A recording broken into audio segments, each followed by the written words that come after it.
Amanhã vai ser celebrado, então, o dia do combate à pedofilia, né? Todos contra a pedofilia. Até que ponto a internet, doutor Lúcio, virou o vilão da história? Porque a impressão que a gente tem é que a internet é um dos principais meios pelos quais a pedofilia tem disseminado pelo mundo afora, né? Você tem hoje uma indústria pornográfica infantil que movimenta bilhões de dólares através da internet. Quer dizer, o camarada, o agressor, o ofensor ou o criminoso, ele nem sai de casa muitas vezes para praticar certos crimes ligados à pedofilia. Como o Felipe colocou hoje, a velocidade da internet que eu acho que é um dos vilões, né, da história.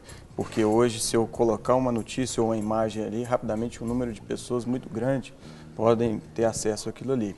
Mas eu atribuo como vilão, principalmente além do criminoso, é claro que deve ser combatido, a falta de educação digital, a falta de conscientização das crianças, dos jovens, adolescentes, dos adultos e dos idosos também, né?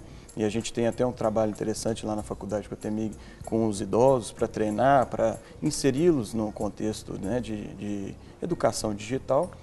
Mas esse é o principal aspecto, porque hoje, muitas vezes, a criança vai se despir, né, em frente a uma câmera, achando que aquilo ali é um ambiente doméstico, que aquilo nunca vai parar na internet e pode ter ali uma ferramenta dentro daquele dispositivo que vai copiar aquela imagem e vai jogar na internet. Então, os pais têm que tomar muito cuidado. Vai tirar uma foto da criança, preserva. A gente costuma falar o seguinte: se não quer que isso venha a ser público, não tire a foto. Porque às vezes está no seu pendrive ou na sua máquina e amanhã você perde, extravia, e isso pode realmente impactar até num crime, porque hoje o crime de pedofilia, ele na verdade ele é a divulgação da cena. Ali por trás geralmente ocorrem outros crimes, como violência sexual, exploração à criança, e a gente tem visto tanto aí essas condutas acontecendo. E a internet pega-se essa cena então e divulga. E aí está configurado o crime de pedofilia. E vale só esclarecer que não é só quem divulga, quem armazena, quem troca e-mails sobre isso, quem troca Twitter, Facebook, Orkut, qualquer tipo de tráfico desse tipo de imagem ou de informação envolvendo cenas de sexo entre criança e adolescente. E aí vale fazer um esclarecimento que a criança, pelo Estatuto da Criança e Adolescente, é até 12 anos.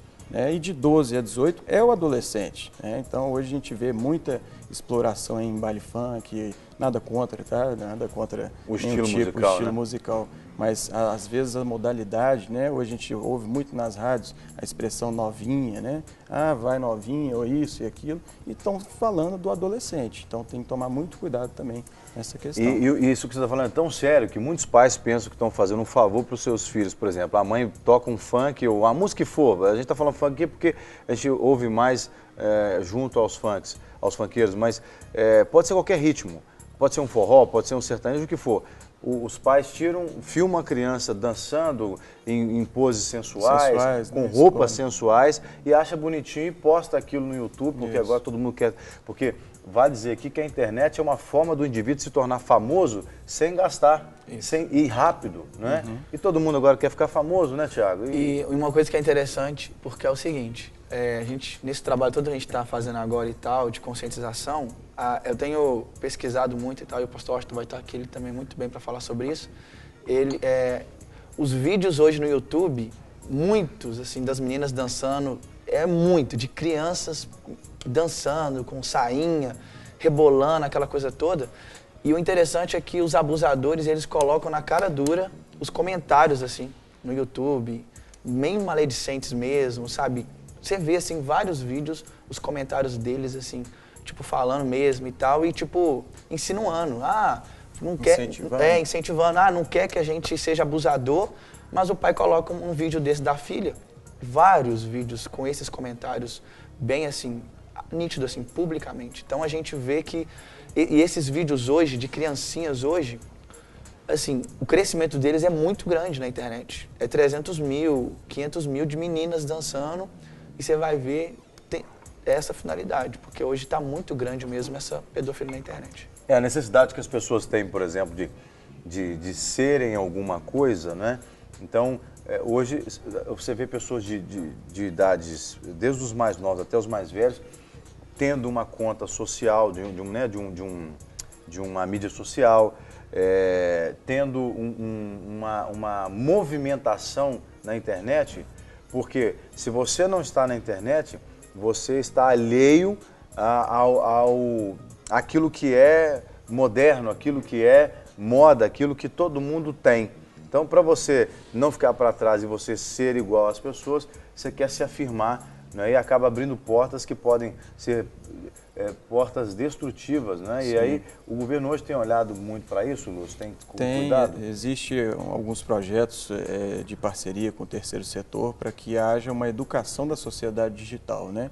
Então está começando a uma força muito grande para que venha a ser incluído nas disciplinas, né, de educação básica, a educação social e ética, né, no uso da internet, justamente para evitar certos tipos de ocasiões, né, que você vai favorecer algumas pessoas ou favorecer algum tipo de prática de crime. Isso a gente tem que tomar muito cuidado porque todo mundo quer se expressar, todo mundo quer falar, né? Mas o seu direito de se expressar vai até que aquilo não vire, né, ofenda o direito de outro ou venha a configurar um crime mesmo, né? Um comentário desse, um post desse no YouTube falando sobre, insinuando, né, uma pedofilia, isso poderia se configurar uma apologia ao crime, né? Defendendo que aquilo se dissemine, né? Então isso tem uma preocupação sim do governo. A gente tem acompanhado, mas o direito ele é moroso no sentido que ele é consequência de um amadurecimento da sociedade. Então, aí que entra, a gente estava falando da PEC, né? A lei às pressas, a lei Carolina Dickmann, né? A lei 12737, ela até foi um pouco às pressas pela repercussão que teve da Globo, né? Então o direito ele vai acompanhar o que a sociedade anseia e o amadurecimento. É importante essas leis, mesmo que elas não sejam tão boas, tenham alguma deficiência, alguma falha, porque a sociedade está amadurecendo. E a gente somos operadores dessa transformação. Agora, pensando na perspectiva da lei, por exemplo, no Estatuto da Criança e do Adolescente, diz alguma coisa, por exemplo, que poderia configurar um pai desse como um pai, uma mãe, um familiar, que expõe uma criança numa situação de risco à pedofilia ou abuso sexual, esse responsável, ele poderia ser responsabilizado como alguém que está fomentando a possibilidade do crime ou não? Por exemplo, o pai que pega uma menina dançando uma roupinha sensual, bota ela lá para dançar, espalha o vídeo dela, né? E não se preocupa, inclusive, desconfigurar a imagem da menina. Deixa todo mundo saber que é a fulana ali e tal. Esse pai não poderia ser penalizado, por exemplo, esse responsável, segundo o Código do Estatuto da Criança e do Adolescente? Poderia, né? Talvez não no crime de pedofilia especificamente, porque a gente tem um elemento ali da intenção de fazer aquela prática, né? Um crime doloso, mas teria algumas advertências, algumas situações que o juiz da Vara da Infância e da Juventude pode aplicar ao pai. Será que ele poderia perder até a guarda da criança? Poderia, isso que eu ia até comentar, poderia, numa situação mais extremada, até realmente perder o pátrio poder, que a gente fala, que é esse direito de guarda dos filhos, se ele começar a abusar daquela conduta. A gente tem que pensar que o Estatuto da Criança e do Adolescente foi feito para preservar a criança e o adolescente, né? Então, toda conduta que é contrária a essa perspectiva, ela é efetivamente passível de uma punição, né? E aí tem, né, a importância do terceiro setor esclarecer e brigar pelos direitos da criança, né? As autoridades policiais ou judiciárias, né? E mesmo, né, o Conselho Tutelar, para que possa coibir esse tipo de situação. Mas eu acredito muito no caminho da educação digital, né? Educar pai, criança, vovó. O pai educar o filho ali, né? Isso, para ele saber, né? Porque os nossos filhos já nasceram na era digital. Sim. Nós todos estamos nos adequando à era digital. E eu preocupo muito com isso, porque você vai colocar, por exemplo, no Facebook, desde quando nasceu até a adolescência, e será que quando ele se tornar um adulto ele queria aquelas imagens? Então, até queria te perguntar isso. Será que tem alguma idade que os pais, nas redes sociais, porque todo mundo hoje tem rede social, e o amiguinho tem rede social, a mãe, o pai, todo mundo tem. Então a criança já fica desde cedo perguntando, eu posso ter uma página num site tal, ou posso ter no Twitter, não sei. Tem uma idade que seria o ideal para se liberar isso ou não?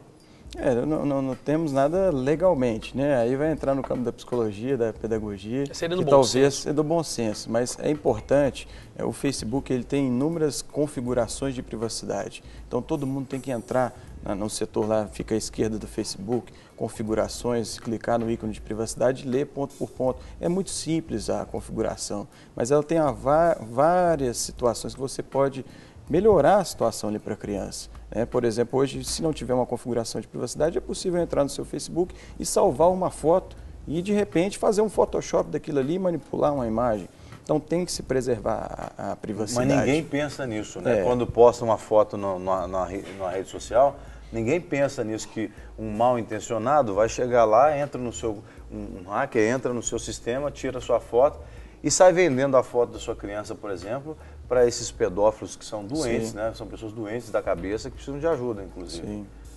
Então a gente tem que ter essa preocupação. Não tem uma idade, mas eu aconselho que o pai esteja sempre conversando. A gente estava conversando lá fora, né, sobre as frases de impacto, né? Muito interessante que a gente tem que conversar com os filhos. Porque se a gente não conversar, né, as ferramentas, o Google vai conversar, né, e outras ferramentas, né, de mídias sociais vão estar conversando, vão estar falando e de repente não dando esse esclarecimento para o filho. O que ele deve postar, não deve, né? Não caia na lábia de alguém que peça você para fazer uma foto assim ou assado, né? A importância do pai monitorar, porque às vezes até, como você mesmo falou, qual que é o limite daquilo que o próprio pai está postando? Às vezes o cara posta e realmente não enxerga a filha daquela forma, porque é a filha dele, né? Então ele não enxerga a filha com aquele olhar que o pedófilo enxerga, que a pessoa que está do outro lado enxerga. Então até nisso aí é preciso tomar cuidado. E fica então esse apelo para os pais que estão nos assistindo para monitorarem mesmo todo o conteúdo que vocês forem colocar na internet dos seus filhos e principalmente o conteúdo que os seus filhos forem colocar na internet. Eu tenho um amigo, até não mora no Brasil, mas que ele acompanha passo a passo tudo que os seus filhos fazem nas redes sociais e eu acho que é a melhor maneira de se evitar. Agora, por exemplo, quando você tem alguém, até que ponto, por exemplo, o dono das fotos, né, o dono do material, ele também é corresponsável com a divulgação de um material indevidamente? Por exemplo, você pega o seu computador, o seu laptop, o que for, e manda para um concerto. E aí, aquele terceiro que está mexendo no seu computador localiza ali, como parece que foi o caso que aconteceu com a Carolina Dickmann, né? O camarada divulgou as fotos indevidamente. Até que ponto ela também não seria responsabilizada por mandar o material dela para um terceiro, onde teoricamente não há nenhum contrato dizendo que não poderia mexer, né? Porque ela entregou na mão do cara para mexer. Você tocou num ponto sensível, né? É importante procurar empresas que estejam qualificadas para prestar esse tipo de serviço e se preocupar ali com o sigilo da informação, né? Com a privacidade, com os direitos autorais das fotos, enfim. É importante ver se no contrato dessa prestação de serviço, se há alguma proteção especial a esse tipo de situação. Tá? É o primeiro conselho que eu dou. O segundo, hoje pela lei penal, inclusive pela lei Carolina Dickmann, se ele não tem uma senha protegendo aquelas informações sensíveis, não há crime. Tá? Então, se eu entregar o meu computador para ti para fazer alguma configuração, enfim, e ela não está protegida, não há crime aí. Então, de repente, pega uma página, né, uma pasta específica de imagens e coloca uma senha ali. Ou conversa com o próprio técnico, né, para que ele faça isso. Mas o importante primeiro é preocupar a nível contratual para evitar, preventivamente, para evitar que aquilo ali venha a ser divulgado. Porque tem que ser muito inocente ou bobo mesmo, né? Mandar um computador cheio de foto nua, pensando que o camarada vai receber a foto da atriz que está em evidência e o cara não vai querer mostrar isso para os colegas dele? Ele vai querer ganhar muito dinheiro em cima disso, tem que ser muito bobo. Eu volto a falar que o conselho é o seguinte: se você não quer que uma imagem seja divulgada, não faça a imagem. Não tire a imagem. É a melhor maneira mesmo.